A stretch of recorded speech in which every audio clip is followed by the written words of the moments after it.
Everyone, welcome to this video. आज हम class 11 psychology के चैप्टर 1 का एक इम्पॉर्टेंट टॉपिक शुरू कर रहे हैं, जो है साइकोलॉजी एज अ डिसिप्लिन। इस वीडियो में हम देखेंगे कि साइकोलॉजी एक तरह से नेचुरल साइंस भी है और एक तरह से सोशल साइंस भी है। साथ ही हम जानेंगे कि साइकोलॉजी किन किन प्रोसेसेस को स्टडी करती है, जैसे थिंकिंग, इमोशंस और मोटिवेशन।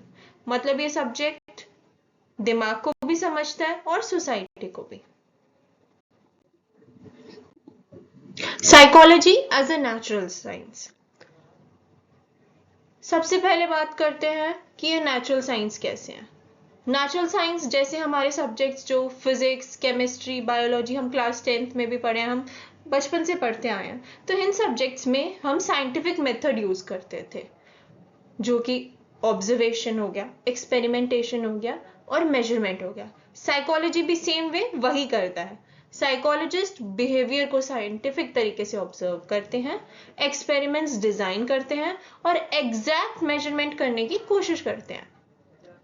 नेचुरल साइंस का एक और एक्सपेक्ट है कि ये बॉडी के बायोलॉजिकल बेसिस को भी स्टडी करता है, जैसे हमारा ब्रेन, नर्वस सिस्टम और हॉर्मोन्स का इन्फ्लुएंस।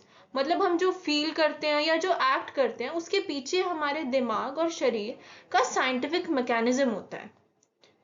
जैसे अगर एक साइकोलॉजिस्ट स्टडी करे कि जब आप मैथ्स का टफ प्रॉब्लम सॉल्व कर रहे हो, तो ब्रेन के कौन से एरियाज उस टाइम पे एक्टिव होते हैं, इसके लिए वो ब्रेन का स्कैन यूज कर सकते हैं। यही साइकोलॉजी का नेचुरल साइंस वाला एंगल है। Now psychology as a social science. लेकिन साइकोलॉजी सिर्फ बायोलॉजिकल या नेचुरल प्रोसेस तक लिमिटेड नहीं है, ये एक सोशल साइंस भी है। मतलब ये स्टडी करता है कि इंसान अपने रिलेशनशिप्स, कल्चर और सोसाइटी के अंदर कैसे बिहेव करता है। हमारी फैमिली, हमारे दोस्त और हमारी सोसाइटी सब कुछ हमारे सोचने और करने के तरीके को इन्फ्लुएंस करते हैं। इसीलिए साइकोलॉजी को सोशल साइंस कहते हैं, क्योंकि ह्यूमन बिहेवियर कभी भी अलग अलग वैक्यूम में नहीं होता है, बल्कि हमेशा एक कॉन्टेक्स्ट में होता है। For example, let's say peer pressure का एग्जाम्पल लेते हैं। हो सकता है आपको पर्सनली लेटेस्ट आईफोन की जरूरत ना हो, लेकिन अगर आपके ग्रुप के सारे फ्रेंड्स नया फोन ले रहे हैं, तो आप भी टेम्पटेड हो जाओगे। यही है psychology as a social science. Society का हमारे बिहेवियर पर क्या इफेक्ट पड़ रहा है। Now there are 3 types of psychological processes जो साइकोलॉजी के कोर एरियाज को स्टडी करते हैं, जो है cognitive, affective and cognitive. Cognitive से हम समझते हैं, कॉग्निटिव प्रोसेसेस में रहेगी थिंकिंग, लर्निंग और मेमोरी। बेसिकली माइंड का इंफॉर्मेशन प्रोसेस करना। अफेक्टिव प्रोसेसेस मतलब हमारी फीलिंग्स और इमोशंस।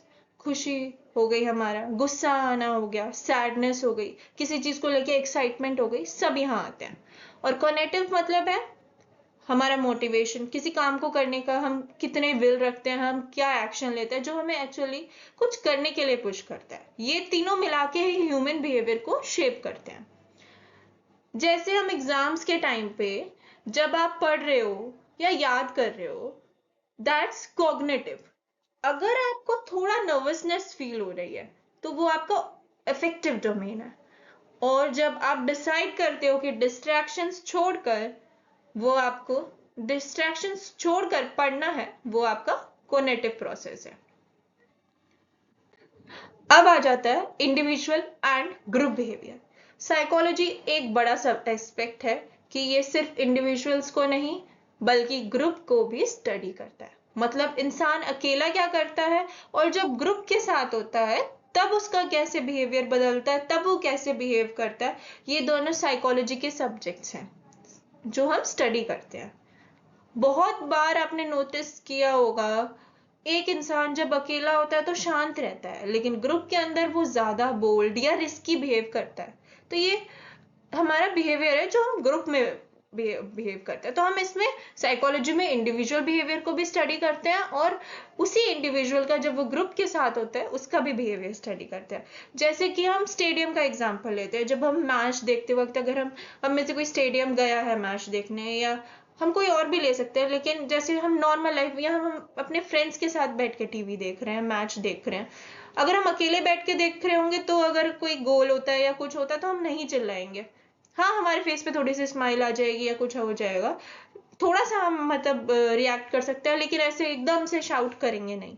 लेकिन जब हम अपने ग्रुप ऑफ फ्रेंड्स के साथ बैठे हैं, क्राउड में बैठे हैं, तो हम बहुत ही मतलब एक्साइटेड होकर चिल्लाते हैं।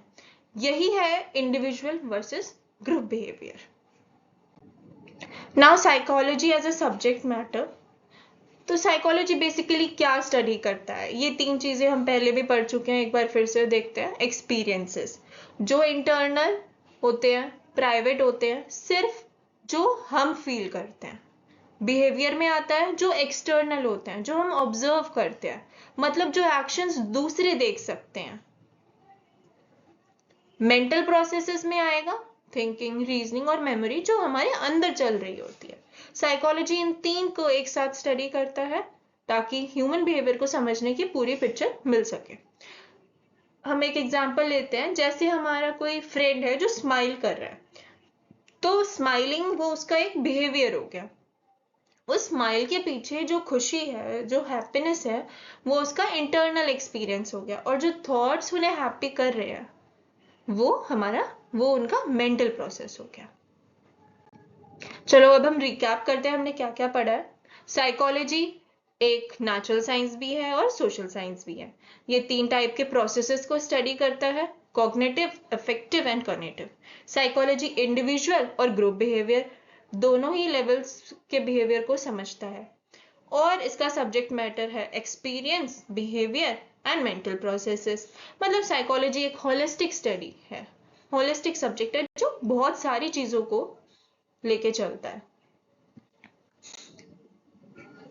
नाउ तो इस वीडियो में हमने देखा कि psychology as a discipline natural और सोशल साइंस दोनों को कनेक्ट करता है। अगर हमें ह्यूमन बिहेवियर समझना है तो हमें दिमाग के प्रोसेस भी समझने होंगे और सोसाइटी का इन्फ्लुएंस भी देखना होगा। नेक्स्ट वीडियो में हम पढ़ेंगे evolution and development of psychology, कैसे ये सब्जेक्ट फिलॉसफी से इवॉल्व होके एक साइंटिफिक डिसिप्लिन बन गया है।